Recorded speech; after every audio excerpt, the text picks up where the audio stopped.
instructions for you all right now amongst yourselves and with each other. I want you to think about what you feel are your truest and most innate gifts. Like, what do you feel like is a gift that you came into this world with, that you have been uniquely and deliberately crafted to have? Your body, your mind, your imagination. So talk to each other, and share what you think these things are. Like, are you a really good listener? Are you the person that your friends always call like at 3 o'clock in the morning, like, girl, you would not believe what he did? And you're like, well, tell me, because some people don't have that gift. Some people be like, listen, I know whatever it was hard, but you're gonna have to call me back after 9. Or are you a really good cook, or are some of you good teachers? So talk amongst yourselves, please, for a moment. I would like for some of you to tell me the gift of someone around you. So you don't tell me your gift. You tell me what someone else told you about themselves. So I need a couple of hands. And, okay, this is what's going to happen. So I see hands over here. I see hands over here. This is what's going to happen. What's your name? I'm Maggie. Maggie, you're going to share next. Chad, you'll share next. Okay. Who else over here wants to share?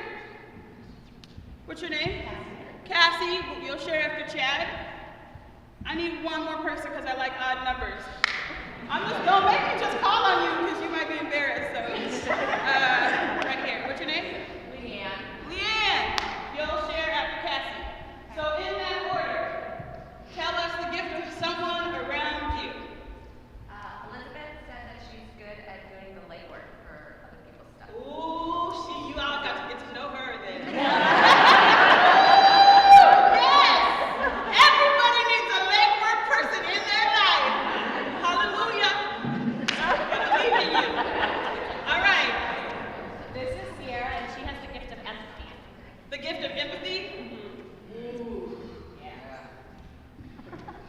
A couple of people who work for 24-hour news channels who could use that gift. Cassie is charming as all get out. Y'all all don't crowd in around Cassie at the end because she's charming. She'll share her charm. And Chad has a knack for awkward conversations. That'll really let you know who you are authentically when you have a conversation with an awkward person. And you need to authentically get out of that conversation, you know what I mean? You need to be like, well, this is really, I'm just gonna dance away from you. So he'll give you the opportunity to know who you are on the inside when you engage in awkward conversation with Chad. That's why everybody is. Yes. But you might as well just start putting choreography to your stuff then. All right, thank you. So we have a bit of a theme because this is Jessie, and she's a performer, but not only that, a comedian, and has been known to walk up to people on the street and engage in some comedy with them. Oh, she's scary then, that's what. She's the person who will make you wonder if you are crazy or not. Be like, did that really just happen? We did this for a reason, but I'm not going to tell you why. Until later. I'm an artist. Did you drop something or were you playing? I'm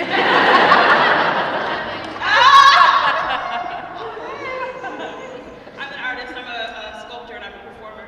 I'm going to share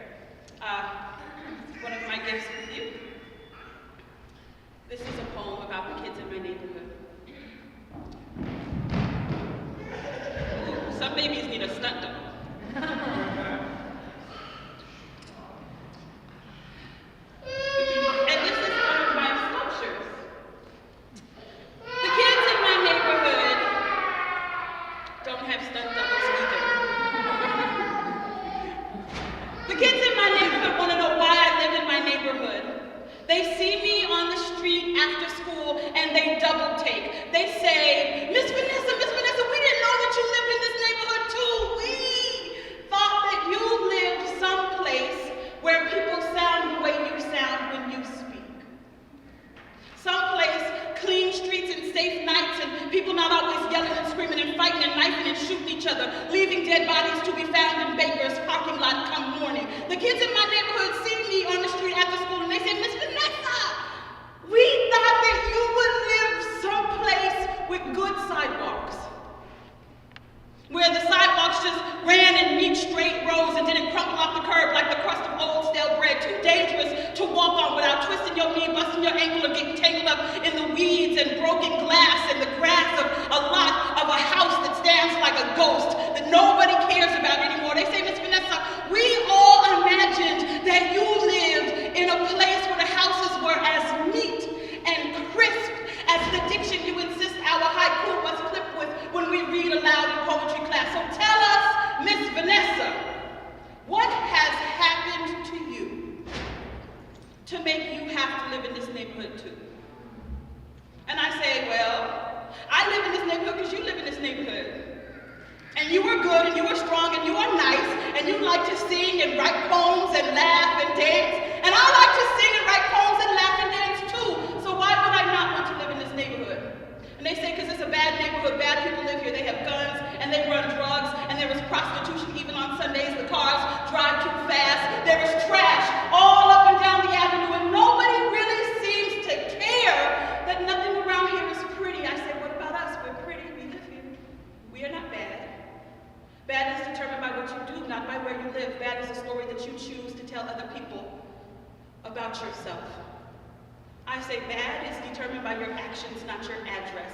Now, it is not a surprise to me, I tell you, that there are people who live in our neighborhood who have been convinced to believe that their life is to this world as the pothole is to the street, something fit only to be filled in, a hole in the ground to be gone over and then forgotten about forever. I say it is not a surprise to me that there are people who live in our neighborhood who have been convinced to believe that their life is to this world as these old abandoned houses are to the avenue, something fit only to be condemned and demolished, then pushed over into the ground and forgotten about forever. I tell them, listen, I do not believe that I am simply a reflection of the things that I see in the world around me unless I'm looking at you.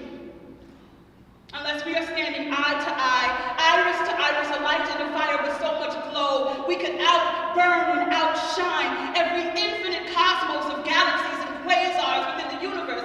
I say, aren't we beautiful? Look at us. Don't we take each other's breath away sometimes? I mean, couldn't we outshine the sun with our beauty? Can't we just rise up these cracked and crumbling streets and take all of the ugly things that we see around us, not as reflections of who we are and what we are meant to do and be and where we are meant to see and say and go, but can't we take the things that we see around us as evidence that we have to work diligently every single day to create new places for the stories that we are making about ourselves right now? I have to tell kids all the time, listen, when I look at you, I don't see filth, so stop acting like that.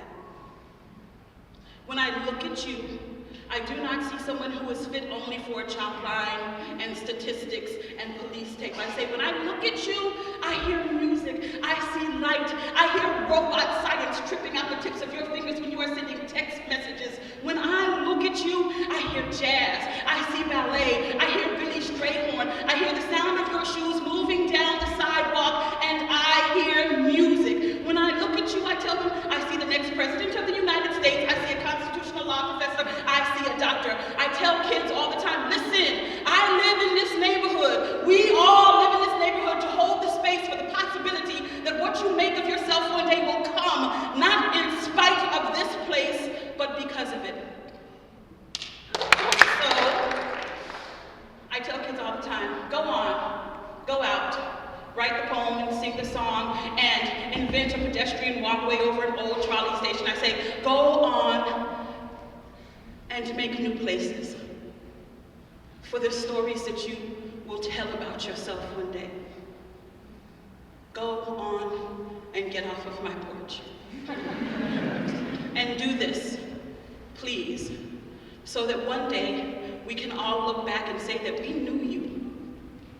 That we knew you because you lived on the same street, in the same neighborhood that we lived in. I'm an artist.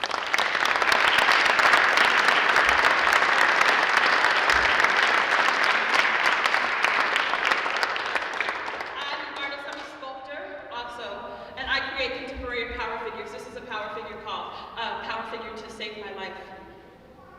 This is the house I used to live in Homewood. I live in Homewood. This house where this photograph was taken was across the street from the house where Billy Strayhorn took piano lessons, which was demolished 3 years ago. This is a sculpture that is actually myself as an American Girl doll. It's called American Girl Doll #1. Self-portrait. This is some more of my work, just so that you have an idea. If you've never seen what I do, you'll have some context for it when I talk about what I'm going to talk about next. This power figure is called Symphony of Sorrow. This is called How to Keep from Drowning. This is called To Call the Police, Use This Telephone. Look at the telephone.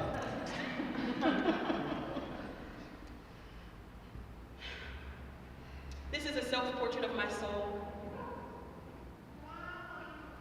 This is me in Paris wearing the dress I'm wearing right now. And this is me performing. So I am a sculptor, I am a performer, and I want you to know that we're talking about bravery today, but that anything and everything that I know at all about bravery, I only know through love. And I say this because at a very crucial point in my life, I decided to intentionally make my life and my work about love. And when I did that, things in my world got really scary because I was confronted every day with the challenge of some of my oldest fears.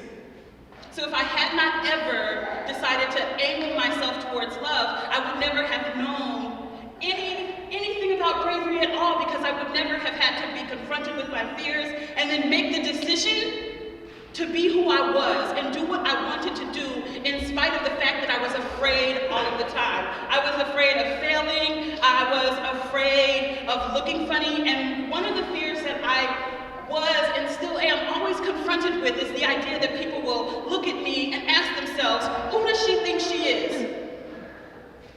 People will see what I do in the world and they will say, who does she think she is to do that? To even have those kinds of thoughts.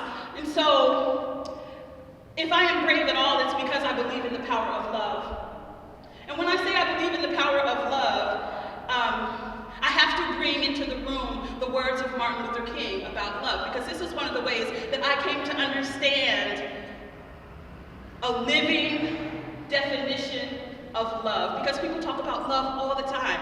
People are like, I love the new iPhone, gotta get it. I just left New York and people were waiting in line overnight to get the new Jordans. Like, I love these Jordans. People talk about love all the time.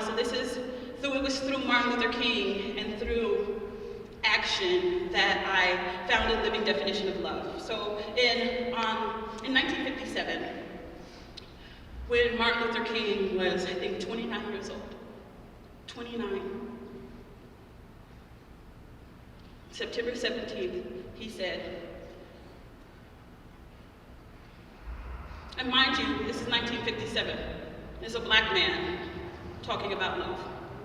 He said, there is a power in love that this world has not discovered yet. Jesus Christ of Nazareth discovered it centuries ago. Mahatma Gandhi of India discovered it years ago. But some men and women, they will not ever discover the power of love because they believe in an eye for an eye. They believe in a tooth for tooth. They believe in hate for hate. But someday, somewhere, some men must discover that force just begets force, that toughness begets toughness, that violence begets violence, and it is all a descending spiral that will end in destruction for all and for everybody. Someday, somewhere, somehow, someone must have sense enough and morality enough to cut off the chains of hate and evil and violence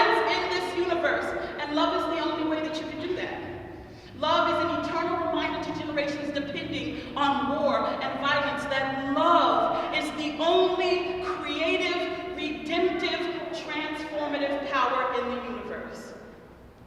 We must rediscover the power of love. And when we discover this power, we will be able to make of our old world a new world. When we rediscover the power of love, we will be able to make of our old world a new world. We will be able to make one another better. Love is the only way. So as I stand before you today and I look into the eyes of all of my brothers and sisters in Alabama and across America and throughout the world, I stand before you today and I say, I love you. I would rather die than to hate you. And I am foolish enough to believe that through the power of this love, men of the most recalcitrant bent shall be transformed. I would always tell people that I believe in the power of love. And I realized that at some point I was just saying it. It was like a mantra. It was like saying, hello, fine, thank you. I believe in the power of love. And I decided at some point that if I actually believe in the power of love, then I need to start letting love do the things that I believe that it can do. It's like having a carpenter with a hammer who looks at a hammer all day and says, that hammer could build a house, but never picks it up, just keeps looking at it and pointing at it. So I was doing that with love. I was just saying, I believe in the power of love, but I wasn't picking it up and using it every day as a tool to do the things that I knew and that I believed that it could do. And I knew that love could do things because love has saved my life. The clearest way that I experience love in my life to this day is through art. When I'm in my studio, I create these power figures, and sometimes it's just a lot of very, very tedious, minute handwork that goes into these figures. And when I'm doing that work, I experience a state of flow, something that the Japanese call kamiwaza, where it's as though time falls away, as though your imagination, your physical body, your muscles, your preparation all form a single confluence, a single seamless flow of body and mind and spirit. There are times when I'm in my studio and I swear to you, I've been in there 10 minutes and I'll come out and 10 hours has passed.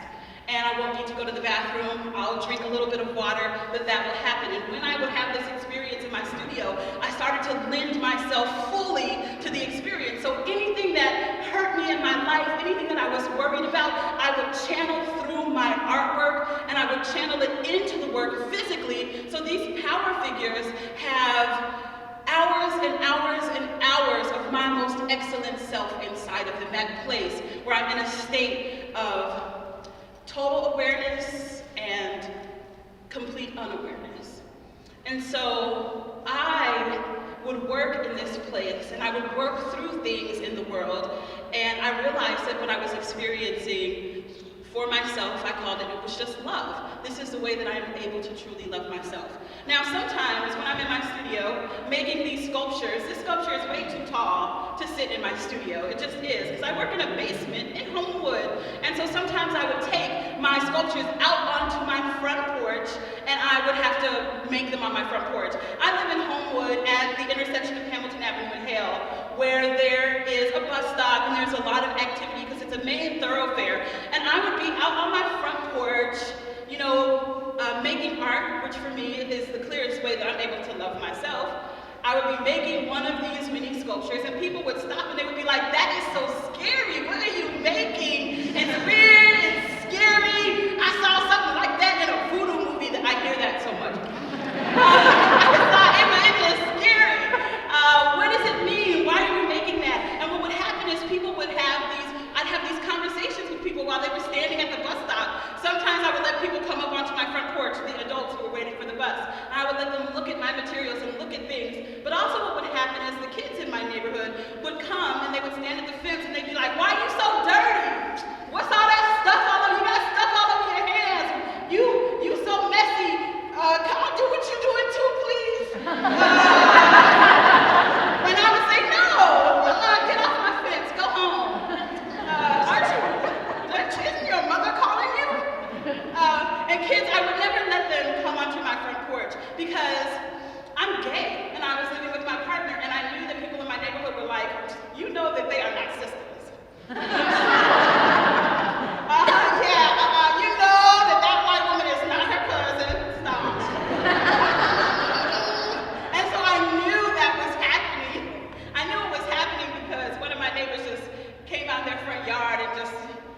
all these things like, y'all are dykes, y'all are all this stuff, and I was like, oh God, this is so scary.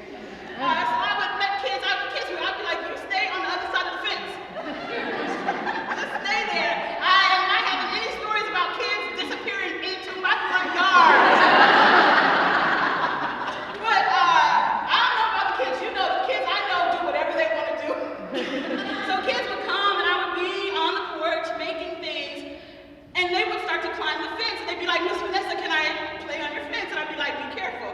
And they'd be like, oh, Miss Vanessa, I climbed your fence, accidentally fell over into your yard. Is it okay if I sit here and I watch you work? And I'd be like, I see what you're doing. And literally, I would watch kids kind of like inch themselves and be like, well, now I'm sitting on the porch stairs. Can I hold a paintbrush? Or can I paint the porch? And so what ended up happening eventually is I pulled out all of the old paint. My partner at the time was a scenic designer, and she gave me all her own scene paint. I pulled out scene paint, and I would just let kids work on my porch while I was on my front porch making art. This is Michelle. She was my girlfriend at the time. We're still great friends. And these are just, she's holding on to a child you can't see. Kids would climb Michelle like a ladder. She was always like, kids were always attached to her. I thought that was so beautiful.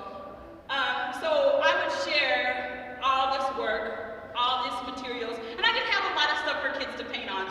So they were just painting on the scraps of wood and stuff that came, scraps of old paneling that were moldy that we would spray paint because we didn't want the mold to make them sick. And we were like, here. That's what you get to paint on. Because we just didn't have a lot of stuff. We would share this with them, and every day became, after 10 o'clock in the morning, became a series of knocks on the door. Miss Vanessa, when are we gonna paint? Miss Vanessa, can I come paint? Can I watch you in your studio? Miss Vanessa, I'll just help you do anything. And so we set certain times in the week when people could come to my front porch. And this photograph is in here because this man was a piano prodigy. His mother was Willie Strayhorn's, one of Willie Strayhorn's piano teacher. He lived in the house that was demolished across the street from me. But a genius. And he lost his mind, and he'll readily talk to you about losing his mind and still playing the piano. This is my front porch. This is Amiria and Zoe. This is me working on my front porch. And this is us just using whatever we had on the porch. Shahada going crazy with glitter and paint all over the front porch. And if you look at my porch, you see that there's not a whole lot of room for this to happen. But it's happening. And it's happening because the kids are insisting upon it. They're coming every day. I don't even have places to put the stuff that they're doing. So we eventually just start leaning it all over the fences and everything. And it would get rained on. And it was kind of sad for the kids sometimes to see that that would happen. And this is kids, and we didn't have water on the porch, so I would bring out pots of soapy water. And one little girl was addicted to cleaning things, so she would put her feet in the water, and then she would wash the concrete. It was bizarre, but I let her do it because I felt like it was a kind of performance art, and who am I to deny her that? And so this is just kids on the front porch playing. The front porch became a place that kids would come to, and what ended up happening is there would be one or two kids on the porch, and they would be making art and painting and doing things, and they would see their friends walking up the street, and they would say, yo, yo, yo, yo, yo, go home, ask your mom, you can come paint too. And they would see their friends, and they'd be like, hey, hey, hey, come on, come on, come on. And so they would come to the front porch, and they would paint, and we would hang out with them, and we would eventually need to start feeding them because they were always hungry. And what also ended up happening is that it forced us to interact with people's parents in a different way because kids started to come home dirty. They started to come home with paint on themselves, and their parents would come walking down the street like, what's happening here? What are you doing? And how much money does this cost? And I'd be like, well, really, all that's happening is we're artists and we're sharing this thing. And what I realized was that by sharing something that I loved, I actually just shared love. And it started to spread throughout, from kid to kid to kid throughout the neighborhood. And even though this was happening, it was really beautiful. People were coming up and down the street and would take pictures of it. A lot of violence would happen around me. You know, my friends' kids, I now have like all these fingers that I can add up of mothers of my friends who have dead children, who have murdered children. I was sitting on my front porch one day, and it was like a 3:30, the buses were letting out, and I heard a bunch of gunshots, very, very close. Not on my street, but I could tell that it was like maybe a block away and half a block down. Very close, a beautiful, sunny March afternoon, and all of a sudden, so many gunshots. And I count gunshots all the time, and I heard them. I heard like 6 gunshots, and then I heard a pause. And then I heard 5 more gunshots, and then a pause. So I knew that people were exchanging fire. So there was actually a firefight at 3:30 in the afternoon in March, and buses letting out. And I had been to a lot of community meetings before, and I decided, I used to always say, why don't they do something about this? What are they doing? Don't they know that this is happening here? This couldn't happen in Squirrel Hill. This couldn't happen in all these other places. And why are they letting this happen? Why are they letting this happen? And I realized at that moment, sitting on my front porch, that there actually is no they, that they do not exist, and that if something would change, it would have to be changed through us. And so I created these signs that say, "Stop shooting, we love you." And that was the easiest way for me to distill the grief and the love that I felt inside of me, was just stop doing it because we love you, and if you don't stop, then you'll never get the opportunity to know that we do love you and that we do care about you. And the last slide said, do not die with that story inside of you. And when I heard that shooting on my porch, I thought to myself, my God, whoever is shooting and who got shot has so many things inside of them that they'll never get, somebody will never hear. You know, they'll have the story of how they first fell in love. They'll have the story of even where they got that gun from. But they could possibly die with all of those things inside of them. And that was really devastating to me. So I created these signs. And then the kids in the neighborhood wanted to put the signs at various at places. So we got into the car with some kids, and they were like, I want to put signs here. I want to put signs there. And where I am with Zoe in this picture is the shooting that I heard the day that I decided to make the signs. And mind you, I didn't want to make these signs by myself, because I thought if I did, people would be like, who does she think she is? She tried to be a savior. She trying to like stop violence all in all together. You know, why she needed to ask for help? The police should have gave her permission to do that. She should have asked her community group for permission to go out and make these signs, but I didn't ask anybody for permission.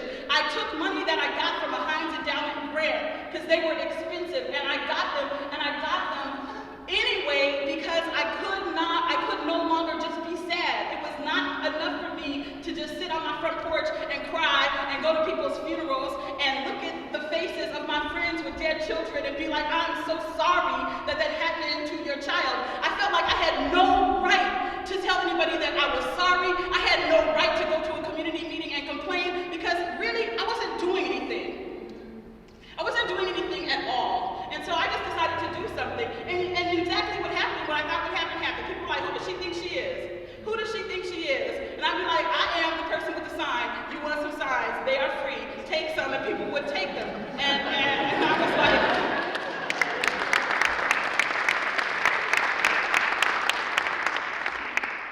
and other amazing things happened. The signs became this really infectious thing. This day, this girl pulled this sign out. There were 700 signs in my front yard. They had just got delivered. She pulled one out, and people could see it from the street. Cars started to pull over and ask for signs, just because this girl pulled out the sign in my front yard.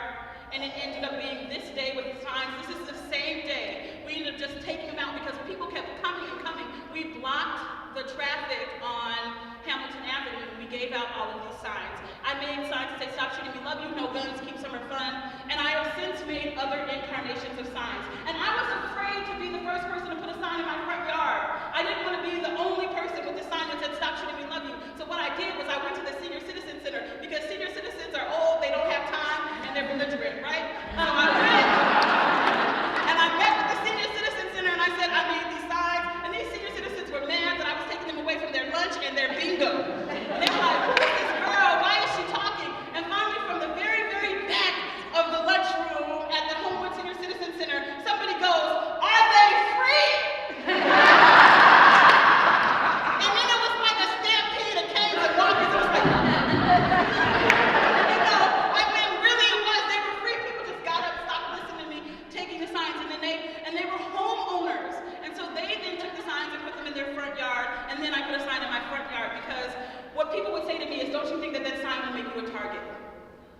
Don't you think somebody will want to prove something about what that sign says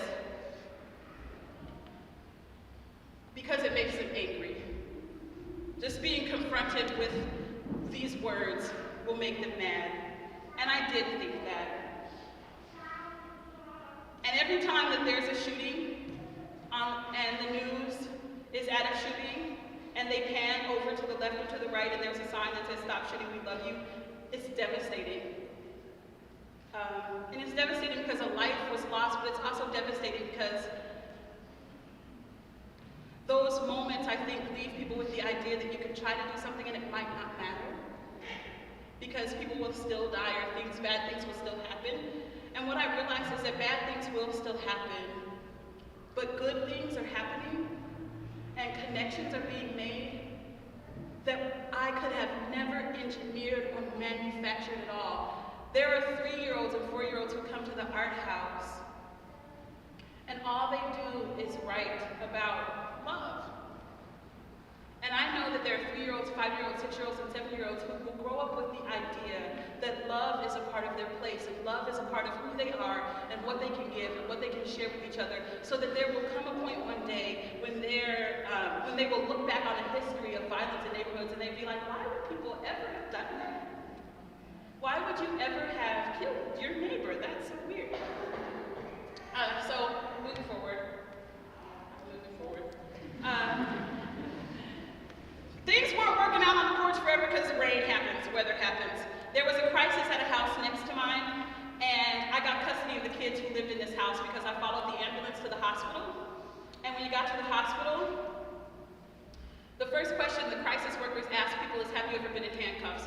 Because if you've ever, to get custody of the kids, if you've ever been in handcuffs for anything, they cannot release children to you in crisis because they don't have time to do a full background check. Even if you marched with Dr. King and you was at a lunch counter and you got put in jail, they still won't release kids to you. I've never been in handcuffs before. There are a lot of things that I would love. You know, y'all will probably see me on the news soon in handcuffs. So let's all just enjoy this moment when I have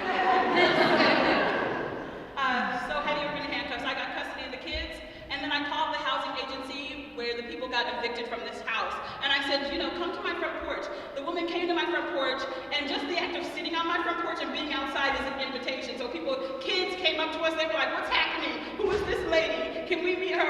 Is she making art with us today? And I said, no, but this lady might let us use a house. And I'm all putting words in the woman's mouth. But I asked her if we could use this house to be an art house because I don't have running water in my front yard. I don't have all these things, and we need a place to have this space where we can have food and we can have shelter and all those things that is wonderful about not being outside all the time. So I asked for the house and she said no. She was like, that's public housing, honey. No, that's a HUD house. It's connected to 43 other houses. We can't just let people use houses. And I was like, well, I have been schooled in the world of just asking people for stuff. She did call me back 5 days later and said she couldn't stop thinking about it, and yes, we could use the house. And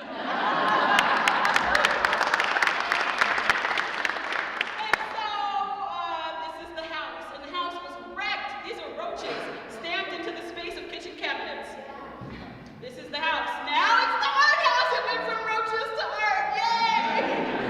And we work outside of the art house. That's rah-rah. He's awesome. We work outside when it's nice, and when it's not nice, we work inside. That's the art house. Everybody repeat after me. Say. That's beautiful.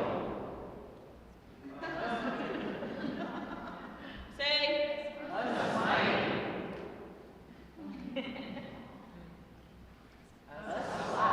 Oh, you can say it better than that. Say 1, 2, 3. That's fine.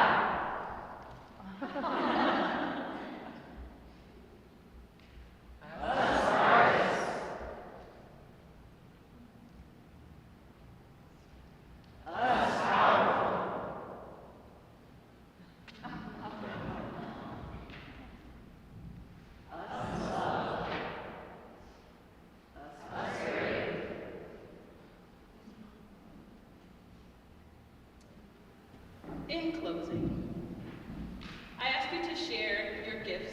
each other, because it can be really difficult to know what love is sometimes. But I found that when you share what you love, you actually end up sharing love. And love is so powerful that it will do more and go more places than you could ever manufacture and ever engineer. And I also know that it is a scary thing, because when you decide to share love, love will make you face your simplest and your oldest fears.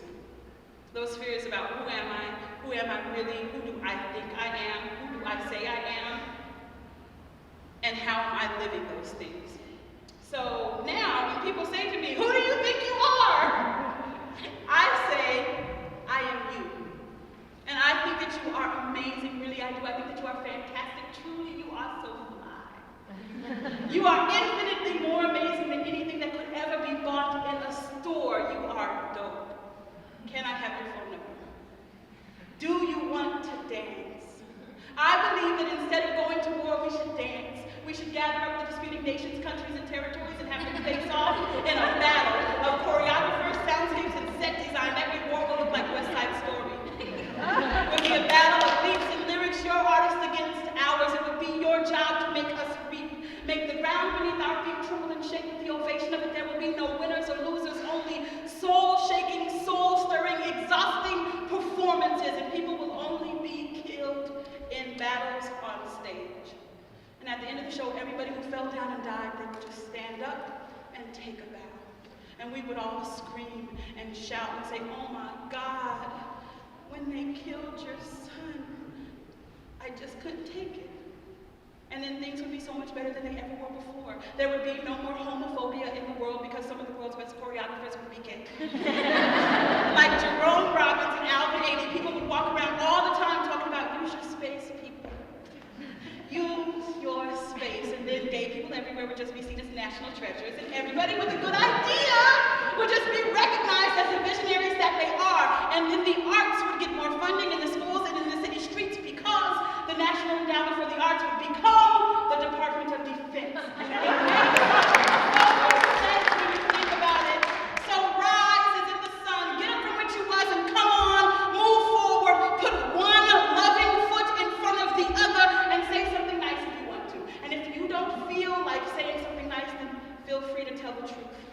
And then tell your story, and then re-story your story, and rise. Thanks.